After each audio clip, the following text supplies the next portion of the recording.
Kapag po ba? Pagsigaw-sigaw? Aminado naman pala si Mami. Aminado.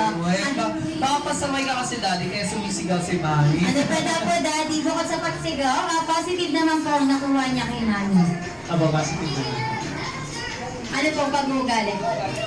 Yung positive na pagkakain niya. Maalalahanin, maasikaso sa bahay, kahit gano'n naman. Ayan, pagtapos sigawan-sigawan si Daddy, no? Kumain ka na ba? Pagtapos sigawan, kumain ka na ba? Ayan, Mami, tama po ba maalalahanin ka daw, Mami? Maalalahanin naman. Ayan. At syempre, maasikaso rin sa pamilya. At syempre na naman, Mami, hindi naman magpapayag na ikaw lang ibubunyag namin nila Daddy. Ngayon naman, nadako naman tayo kay Daddy. Ayan. Anong ugaling naman po ni Daddy ang nakuha ni Kuya Carlster? Parang wala naman.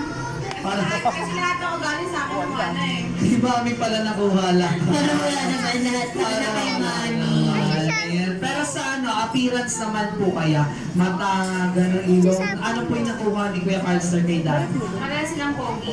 Parehas pogi. Ayun, hilig naman si Daddy. Ano kaya doon si Kuya Carlster? Parehas pogi daw. And at syempre, maraming salamat po, Mami and Daddy and Kuya Carlster for answering our questions. Mami na sila bumalik sa ating mga guests para sila ay kamusta. Ano nakuha? Ano nakuha? Putotoy. Sa palakpakan. Sila Mami and Daddy para sa pagsagot sa ating mga